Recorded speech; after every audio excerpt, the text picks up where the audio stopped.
Praise the Lord, hallelujah.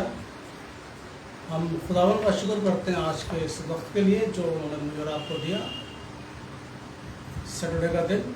और जैसे हम बात करते हैं कि खुदा के कलाम से बात करेंगे और इसके बाद में ख़ास दुआ होती है, तो आज हम फिर से फास्टों के लिए दुआ करेंगे। तो उम्मीद करते हैं कि आप लोग सब खुश होंगे। तो आज के कलाम को हम पढ़ेंगे और आज के कलाम को पढ़ा जाएगा यजकेल उसका 33 अध्याय, यजकेल उसका 33 अध्याय और उसके 30 पद से लेकर के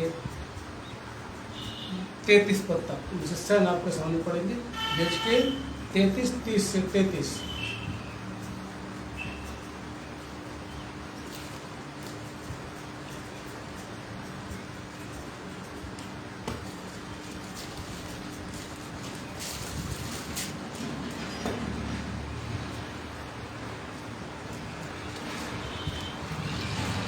हे मनुष्य की संतान, तेरे लोग दीवारों के पास और घरों के द्वारों के तेरे विषय में बातें करते और एक दूसरे से कहते हैं, आओ सुनो कि यहोवा की ओर से कौन सा वचन निकलता है। वे प्रजा के सामने तेरे पास आते और मेरी प्रजा बनकर तेरे सामने बैठकर तेरे वचन सुनते हैं, परंतु वह उन पर चलते नहीं। मुँह से तो वे बहुत प्रेम दिखाते हैं, परंतु उनका मन लालच ही में लगा रहता है। तो उनकी दृष्टि में प्रेम के मधुर गीत गाने वाला और अच्छा बजाने वाला सा ठहरा है, क्योंकि वह तेरे वचन सुनते तो हैं, परंतु उन पर चलते नहीं। इसलिए जब ये बात घटेगी और वह निश्चय घटेगी, तब वे जान लेंगे कि हमारे बीच एक भविष्यवक्ता आया था। परमेश्वर के पढ़े और सुने जाने पे आशीष हो, आमीन। एक बार फिर से आपको बरकत दे और हम आज के इस कलाम के लिए आप सबका स्वागत करते हैं। तो थोड़ा समय में हम थोड़ा ध्यान से आज के खुदा कलाम को सुनेंगे। सवाल फिर से कर रहा हूँ आपसे, और आप लोग भी सोचते हो कि ये सवाल ही करना शुरू कर देते हैं। तो सवाल मैं नहीं करता, बल्कि सवाल बाइबल के अंदर लिखा हुआ। क्या आज का मसीह समाज खुदा के कलाम को सुनता है? सुनता तो है, मसीह समाज के लोग खुदा के कलाम को सुनते हैं, लेकिन सेकेंडली जो बात है वो ये, क्या उस पर चलते हैं? ये एक बहुत बड़ा सवाल है। खुदा के कलाम को सुनना अलग बात है, एक बात वो भी ज़रूरी है, खुदा के कलाम को सुनना चाहिए, और ज़रूरी ये भी है कि उस पर चलना भी चाहिए। जो सुना उस पर चलना चाहिए। अब यहोवा ने यजकेल से बात करी, क्योंकि दर्शन के द्वारा ही यहोवा बात किया करते थे नबियों से। तो उन्होंने दर्शन के द्वारा यह बात करी, और जब बात करी तो वो यजकेल से पता क्या बोल रहे हैं। जरा पद 30 पढ़िए, इसका 33 का 30। हे मनुष्य की संतान, ध्यान से, हे मनुष्य की संतान, यहोवा कह रहे हैं, हे मनुष्य की संतान, तेरे लोग दीवारों के पास और घरों के द्वारों के तेरे विषय में बातें करते और एक दूसरे से कहते हैं, आओ सुनो कि यहोवा की ओर से कौन सा वचन निकलता है। अब देखिए यहाँ पर बात की जा रही। लोग कहते थे, बात तो करते भाई, हम खुदा कलाम को सुनेंगे, हम वचन को सुनेंगे, हम पढ़ेंगे। यहाँ पर बात की जा रही है कि भाई तेरे लोग जो है ना, तो कहते तो हैं कि देखे खुदा की तरफ से क्या बात निकलती है, हम उसको जरूर से सुनेंगे। आगे, वे प्रजा के सामने तेरे पास आते और मेरी प्रजा बनकर तेरे सामने बैठकर तेरे वचन सुनते हैं। देखिए तो कहते प्रजा जो है कि भाई प्रजा है, हम तो खुदा के प्रजा हैं, और ये भी कहते हैं हम तेरी प्रजा हैं, और आके तेरे पास बैठ जाते हैं। ऐसा नहीं कि नहीं बैठते, ये लोग तेरे पास आके बैठते हैं और कहते भी देखिए आज खुदा हमसे क्या बात करना चाहता है। आगे, परंतु वह उन पर चलते नहीं। अब वो सुनते थे, जो यजकेल नबी के द्वारा जो बात की जा रही है, उनके उस समय के लोगों को जो बताया जा रहा है वो सुन तो रहे हैं, लेकिन यहाँ पर बात स्पष्ट ही हो रही है कि वो चलते नहीं हैं। सुन लिया तो चलते नहीं। आगे, मुँह से तो वे बहुत प्रेम दिखाते हैं। अब मुँह से तो बहुत प्रेम दिखाते हैं ना, मतलब होठों से तो कहते हैं कि हम खुदा से प्रेम करते हैं, हम खुदा से प्रेम करते हैं, हम यीशु से प्रेम करते हैं, हम पादरी साहब से प्रेम करते हैं। मुँह से तो बहुत कुछ बोलते रहते हैं, लेकिन आगे परंतु उनका मन लालच ही में लगा रहता है। और उनका जो मन है वो लालच में लगा रहता है। ये एक बड़ा सवाल है। देखिए, मुंह से तो बोल रहे हैं लेकिन मन में लालच भरा हुआ कब? जब वो आराधना करने के लिए आ रहे, जब खुदा के कलाम को सुनने के लिए आ रहे, तो मुंह से तो बोल रहे हैं, कान से सुन रहे हैं, लेकिन मन के अंदर लालच भरा हुआ। एक बहुत अच्छी बात मरकुस में लिखी हुई है जो यशायाह नबी ने बोला था। मरकुस 7 निकालिए जरा, और जरा 6 पद पढ़िए, इसका 6 पद पढ़िए। उसने उनसे कहा, यशायाह ने तुम कपटियों के विषय में बहुत ठीक भविष्यवाणी की। यशायाह नबी ने बहुत अच्छा बोला। यीशु मसीह बात कर रहे हैं, कुछ फरीसी शास्त्री लोग आगे के ऊपर के पद आप पढ़ लीजिए तो आपको मालूम पड़ जाएगा। 1 से 5 तक आप पढ़ेंगे तो आपको मालूम पड़ जाएगा। मरकुस 7 1 से 5 पढ़ेंगे तो वहाँ पर बातचीत हो रही है, वो खाने की बात हो रही है, बिना हाथ धोए खाना खा लिया तेरे चेलों ने, ऐसी बातचीत कर रहे थे। तब यीशु मसीह और बोलते हैं, यशायाह नबी ने तुम लोगों के लिए एक बहुत अच्छी बात बोली। क्या बात बोली है? जैसा लिखा है, जैसा लिखा, देखिए लिखा है, यानी यशायाह की किताब में ऐसा लिखा हुआ है। ये लोग होठों से तो मेरा आदर करते हैं, ये लोग होठों से तो मेरा आदर करते हैं, पर उनका मन मुझसे बहुत दूर है। और उनका मन मुझसे बहुत दूर है। ये खुदा बाप कह रहे हैं कि भाई यशायाह नबी ने बोला कि खुदा की आराधना तो करते हो, आदर तो करते हो, लेकिन मन जो है तुम्हारा बहुत दूर है। यहाँ पर भी यशकेल क्या किया कि मन में इनके लालच भरा हुआ, तेरे पास आ गए, बैठ गए, कलाम को सुन रहे हैं, लेकिन मन के अंदर इनके लालच भरा हुआ। आगे 7 पद पढ़िए। ये व्यर्थ मेरी उपासना करते ये हैं, व्यर्थ मेरी उपासना करते हैं, मतलब इनका उपासना करने का कोई मकसद नहीं है। आ जाते हैं, बैठ जाते हैं, सुन लेते हैं, लेकिन चलते नहीं है। मन के अंदर इनके कपट भरा रहता है, मन के अंदर इनके लालच भरा रहता है। आ जाइए यशकेल में, आ जाइए दोबारा से, और 32 जरा पढ़िए इसी का।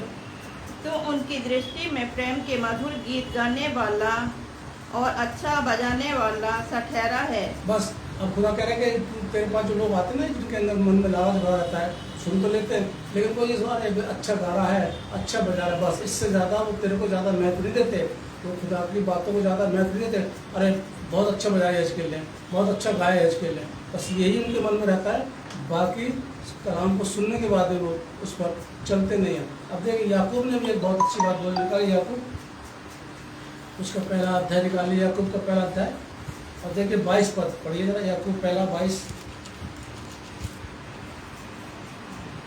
परंतु वचन पर चलने वाले बनो, याकूब यहाँ पर करा खुदा के कलाम पर चलने वाले बनो, और केवल सुनने वाले ही नहीं। सिर्फ सुना मत करा करो कि सुन लिया बस हमारा काम हो गया पूरा, हमारी आराधना पूरी हो गई, हम तो सब आवाज़ सुन कर के आ गए। सुनने वाले मत बनो, बल्कि इस जो सुना है उस पर अमल भी करो, उस पर चलो भी, क्योंकि अगर हम सुनते और चलते नहीं तो बड़ा मुश्किल हो जाता है। अब देखिए जो वचन जरा 24 पद और पढ़े इसका। इसलिए कि वह अपने आप को देखकर चला जाता है, और परंतु 23 पद देखिए, ये कौन से होते हैं जो वचन को सुनते और चलते नहीं है? तो पता है इनके कौन होते हैं? यहाँ पर बात की जा रही बाइबल से, ये किस तरीके के लोग होते हैं? पद 22-23 पढ़िए जरा इसका। क्योंकि जो कोई वचन का सुनने वाला हो और उस पर चलने वाला ना हो, जो वचन को सुनता है और उस पर नहीं चलता, वो पता कैसा है? आगे तो वह उस मनुष्य के समान है जो अपना स्वाभाविक मधुर मुख्य दर्पण में देखता है। वो ऐसा इंसान है कि भाई दर्पण में शीशा, अपने चेहरे को शीशे में देख लिया, जो शीशा है उसको देख लिया, देख के बाद चला गया। अब शीशे में जब तक वो खड़ा है, जब तक वो देख रहा है, तब तक तो उसको चेहरा दिख रहा है, लेकिन जब वो शीशे से हट गया तो चेहरा गायब हो गया, फिर वो चेहरा नहीं दिखेगा। ऐसे ही वो लोग होते हैं कि जो वचन को सुनते पर नहीं चलते हैं, तो ऐसे वो लोग होते गायब हो जाते हैं, बिल्कुल हट जाते हैं, वो पता नहीं चलता वो क्या हो रहा क्या नहीं हो रहा। शीशे में शक्ल देख ली, अच्छी बात है, और जब तक हम शीशे में देख के अपना श्रृंगार कर रहे हैं तब तक हमारी शक्ल दिख रही है, और जैसे हम शीशे से हटते हैं हमारी शक्ल गायब हो जाती है। ऐसे ही बहुत से ऐसे लोग हैं जो खुदा के कलाम को सुनते पे हैं लेकिन उस पर नहीं चलते, और अगर हम नहीं चलते तो बड़ी मुश्किल आती है। अरे चलते ना हमको बरकतें मिलती है, ऐसी बात नहीं है। 25 पद पढ़िए इसी का। पर जो व्यक्ति स्वतंत्रता की दृष्टि व्यवस्था पर ध्यान करता रहता है, वह अपने काम में इसलिए आशीष पाएगा कि सुनकर भूलता नहीं। पर जो इंसान व्यवस्था को सुन रहा है, जो कलाम को सुन रहा है, वो बरकत पाता है। सुनने के बाद चलता है तो वो बरकत पाता है। ऐसा नहीं कि नहीं बरकत बिल्कुल मिलती है। आप खुदा कलाम को सुनिए, उसके बाद चलिए तो बहुत बरकत मिलेगी। अब आ जाइए आज के मसीह समाज के ऊपर। हमारे मसीह समाज के लोग चर्च में आते हैं, अच्छी बात है, आना चाहिए, चर्च में आना चाहिए। चर्च में आते हैं बड़े उससे बड़े उत्साह के साथ में चर्च में आते बैठते हैं और सुनते भी हैं और पादरी साहब क्या बोल रहे हैं। और जानते हैं कुछ लोग इसलिए भी सुनते हैं कि देखें पादरी साहब कुछ गलत तो नहीं बोल रहे, कुछ गलत बोले तो चर्च के बाद एकदम से हम पाई साहब को पकड़ेंगे और बोलेंगे आपने गलत बोल दिया, यानी पादरी साहब की आलोचना के लिए भी कुछ लोग सुनते हैं। लेकिन आते हैं, वचन को सुनते हैं, बाइबल भी खोलते हैं, जब पाई साहब बोलते हैं ये पढ़िएगा तो बाइबल भी खोलते हैं, लेकिन उसके बाद वचन को सुन लिया, सुनने के बाद जब चर्च से बाहर निकले तो पूरे हफ्ते उस कलाम पर, उस वचन पर, उस बात पर चलते नहीं हैं। ये मसीह समाज, बहुत से मसीह समाज ऐसे हैं तो चलता नहीं है। आप उसके बाद अगले संडे पूछ लीजिए कि पिछले संडे को हमने क्या प्रचार किया था, भूल जाते हैं। क्यों? क्योंकि उसको अध्ययन नहीं किया, ध्यान से सुना नहीं, सुना तो उस पर चले नहीं। अगर प्रैक्टिकल जीवन में उसको लेकर के आते, व्यवहारिक जीवन में हम लेकर के आते, इस वचन को जो हमने संडे को सुना है और वचन को सुन के हम रोजाना के जीवन में उसको लेके आते तो हमें याद रहता कि पिछली बार क्या बोला था और अब क्या होगा। ऐसे बहुत से मसीह मिल जाएंगे मेरे अजीजों। मसीह लोगों चर्च में जाते हैं, खुदा कलाम को ध्यान से सुनिए, अच्छी बात है, और सुनने के बाद में उसको अमल भी कीजिए, उस पर चलेंगे तभी बरकत मिलेगी। नहीं तो उस दिन की आराधना हम लोग कर लेते हैं और फिर कहते हैं बरकत नहीं मिली। भाई क्यों नहीं बरकत मिली? आप खुदा कलाम पर चलते था नहीं, सुन लिया पर चलते नहीं। अब देखिए यीशु मसीह के पास एक औरत आई थी, बड़ी बड़ी तारीफ कर रही थी यीशु मसीह की, है ना। क्या निकाल लूका 11 और जरा 27 पर पढ़िए। जब वह ये बातें कह ही रहा था तो भीड़ में से किसी स्त्री ने मुझे सबसे कहा। अब देखिए यीशु मसीह बात कर रहे हैं, भीड़ से बात कर रहे हैं, जब भीड़ से बात कर रहे हैं तो फिर एक स्त्री आई, एक स्त्री बड़े ऊंचे शब्द से क्या बोली? धन्य है वे गर्भ जिसमें तू रहा और वह स्तन जो तूने चूसे। धन्य वो माँ है जिसका तू बेटा है और धन्य वो माँ जिसके तूने दूध पिया। ये यीशु मसीह के लिए बोल रही, यानी धन्य मुबारक है। यीशु मसीह की यहाँ पर तारीफ करे। अब क्या था? यीशु मसीह की तारीफ करी, यीशु मसीह खुश जाते, हाँ वेरी गुड सिस्टर, बहुत अच्छा लगता है, ऐसे खुल जाता है, अरे अच्छा, अरे वो सिस्टर मेरी तारीफ कर रही। आप कोई किसी पादरी साहब की, आप हम पादरियों की अगर कोई तारीफ कर देता है तो हम लोग पादरी साहब लोग भी थोड़ा सा खुल जा, अच्छा, और एक वो तारीफ कर रहे हैं, तारीफ कर रहे हैं, हम लोग ना पादरी लोग बड़े खुश होते हैं अपनी तारीफ सुन करके। पता नहीं क्या बात है, कोई तारीफ कर दे हमारी, बड़े खुश हो जाते हैं, अरे साहब खुश हमारी तारीफ करती, बिल्कुल तारीफ करती। लेकिन जानते हैं यीशु मसीह यहाँ पर खुश नहीं हुए। वो पता क्या बोलते हैं, थोड़ा पूरा करिए। उसने कहा हाँ परंतु धन्य वे हैं। आप बिल्कुल ठीक कह रही है, मैं धन्य हूँ, मैंने जिस माँ से पैदा हुआ हूँ, जिस माँ का मैंने दूध पिया, मैं धन्य हूँ, ठीक है, वो भी धन्य है, मैं भी धन्य हूँ, वो भी धन्य है। लेकिन बात सुन, उस औरत से बोला सिस्टर बात सुनिए आगे। जो परमेश्वर का वचन सुनते और मानते हैं, जो परमेश्वर का वचन सुनते और मानते हैं, क्या है? यही है, धन्य वे हैं जो परमेश्वर का वचन सुनते और मानते हैं। धन्य मैं भी, कोई बात नहीं, मेरी बात धन्य, लेकिन उससे ज्यादा धन्य वो लोग हैं जो परमेश्वर के वचन को सुनते हैं और उसको मानते हैं। कितनी अच्छी बातें यीशु मसीह समझा रही, अपनी तारीफ सुनकर खुश नहीं है। लेकिन उस स्त्री को और उस औरत के साथ साथ और भी बहुत से लोग होंगे जो वहाँ पर सुन रहे होंगे, वो लोग मुबारक हैं जो खुदा के कलाम को सुनते हैं, नंबर 1, नंबर 2 और उस पर चलते हैं, वो मुबारक होते हैं, उनकी आराधना कबूल की जाती है। नहीं तो व्यर्थ आराधना करते रहिए, हालेलुया प्रेज़ द लॉर्ड बोलते रहिए, जोर जोर से, जितना जोर जोर से बोलना चाहते हैं बोलते रहिए, लंबे लंबे दुआएं करते रहिए, सब कुछ करते रहिए और लंबे लंबे प्रचार करते रहिए, लेकिन उस पर अमल नहीं करेंगे तो कोई फायदा नहीं। तो यीशु मसीह भी कहते हैं कोई फायदा नहीं होता इससे, क्योंकि अमल करना बहुत ज़रूरी है, यानी वचन को सुना और वचन पर चलना बहुत ज़रूरी है।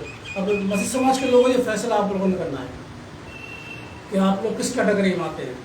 वचन को सिर्फ सुनते हैं, मतलब इधर सुना इधर से निकाल दिया, कान सुना कान से निकाल दिया, सिर्फ वचन को सुनते हैं या वचन को सुनकर उस पर चलते हैं। ये फैसला आपको करना है और आपको फैसला करना भी चाहिए, क्योंकि हमारा काम है वचन को बोलना, बढ़ाना घटाना खुदा काम है और उस पर अमल करना वो आपका काम है। अब आप अपने आप को जांचिए, फैसला कीजिए कि मैं किस तरीके का मसीह हूँ, सिर्फ वचन को सुनता हूँ या सुन करके उस पर चलता भी हूँ। खुदा आप सबको बहुत बड़ी बरकत दे। अजीजों, मैंने बताया था आप लोगों के, अभी हम फिर इसके संदेश के बाद में दुआ करते हैं, ख़ास दुआ करते हैं। तो अभी थर्सडे को हमने दुआ की थी पासवानों के लिए, उन पासवानों के लिए जो भवन में सेवा करते हैं, जिनके पास भवन चर्च बिल्डिंग बनी हुई है, उनके बीच में सेवा करते हैं। आज भी कोई विषय है हमारा, जो पास्टर्स हैं जिनके पास पूरी भवन बना हुआ है, बिल्डिंग बनी हुई है, सारी सहूलियत उनके पास में, कलीसिया उनके पास में, लोग उनके पास में, फाइनेंशियल कमी नहीं है, लेकिन फिर भी सेवा तो करते हैं, वो सब तरीके से सेवा करते हैं, तो हम उनके लिए दुआ करेंगे आज फिर। तो जो लोग भवन में सेवा करेंगे पासवान, उनको खुदा बहुत बरकत दे। अब दुआ में हमारी अगुवाई में संग करेंगे। मेरे दयालु पिता परमेश्वर, हम आपके पास आते हैं प्यारे प्रभु, कुछ नहीं पिता परमेश्वर, अपना नाका हृदय दिल लेके आते हैं। आप अपने लहू के द्वारा से धोइए और पाप को पवित्र कीजिए। आप महान है, महान आपका प्यार है। आप अल्फा है, मेगा है, पहला है, अंत है। आपने जो कहा वो कर दिखाया। आप सारी सृष्टि के रक्षक हैं। धन्यवाद करती हूँ पिता परमेश्वर अब तक के समय के लिए प्यारे प्रभु जी, कि अब तक आपने हमें संभाल के प्यारे प्रभु जी रखा पिता परमेश्वर, इसके लिए आपका लाखों लाख धन्यवाद देती हूँ। और ये भोर का प्रकाश हमें दिखाया पिता परमेश्वर, ताकि इसमें बैठ के प्यारे प्रभु जी हम आपके वचन से कुछ सीखने वाले हों पिता परमेश्वर, आपके नाम को ऊंचा करने वाले हों पिता।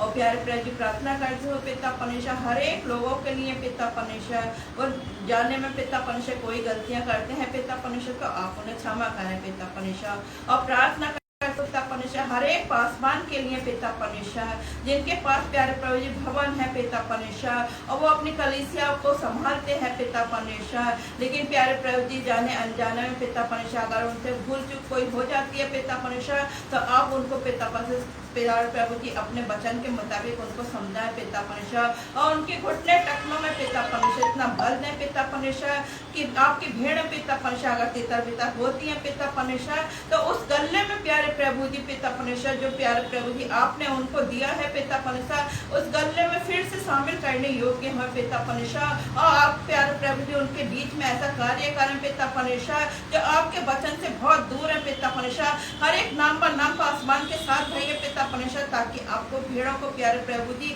अच्छी चरवाहे पिता परमेश्वर बन के प्यारे प्रभु जी रखवाली करने वाले हो पिता परमेश्वर। अब मैं आपसे क्या मांगू पिता परमेश्वर, मांगने से पेशर आप जानते हैं। मेरी छोटी सी विनती को सुने और कबूल करें, आपके पवित्र मीठे नाम में होकर मांगती हूँ, आमीन।